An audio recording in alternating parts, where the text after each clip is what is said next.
नमस्कार। Political page पर आप सभी लोगों का स्वागत है। लोक लेखा समिति के सदस्य और भाजपा सांसद निशिकांत दुबे ने समिति के अध्यक्ष और कांग्रेस नेता केसी वेणुगोपाल पर केंद्र सरकार को बदनाम करने, देश की वित्तीय संरचना और अर्थव्यवस्था को अस्थिर करने के लिए कार्य करने और गैरबाजी मुद्दे उठाने की गंभीर आरोप लगाए। उधर इस पर वरिष्ठ कांग्रेस नेता की कोई प्रतिक्रिया नहीं आई। निशिकांत दुबे ने 9 सितंबर को लोकसभा अध्यक्ष ओम बिरला को पत्र लिखकर आरोप लगाया कि वेणुगोपाल अपने पद का दुरुपयोग किया है, पीएससी के अधिकार क्षेत्र को दरकिनार किया और अर्थव्यवस्था को नुकसान पहुंचाने के लिए टूल किट के हिस्से के रूप में काम कर रहे हैं।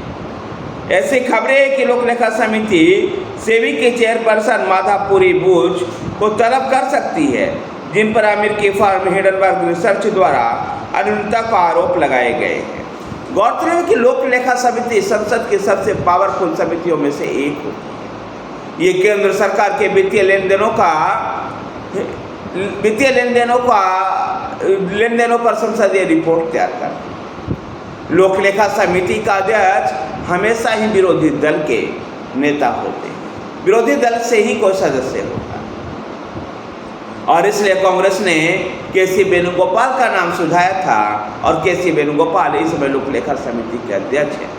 लोक लेखा समिति की पावर सभी संसदीय समिति में सर्वाधिक पावरफुल होती है। याद कीजिए, मनमोहन सरकार के घोटालों को उजागर करने में उस समय की लोक लेखा समिति का योगदान महत्वपूर्ण था और उस समय लोक लेखा समिति के अध्यक्ष भारतीय जनता पार्टी के नेता मुरली मनोहर जोशी हुआ करते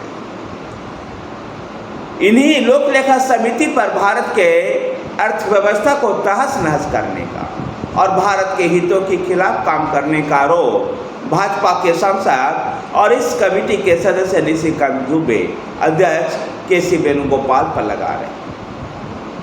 देखना दिलचस्प होगा केसी वेणुगोपाल पर लगे हुए इस आरोप को कांग्रेस क्या बचाव करती है या वास्तव में कांग्रेस के तमाम सदस्य और विशेषकर पीसी वेणुगोपाल क्या वास्तव में भारत के हितों के विपरीत जाकर काम कर रहे हैं। ये भी खैर एक सोचने समझने का विचार है।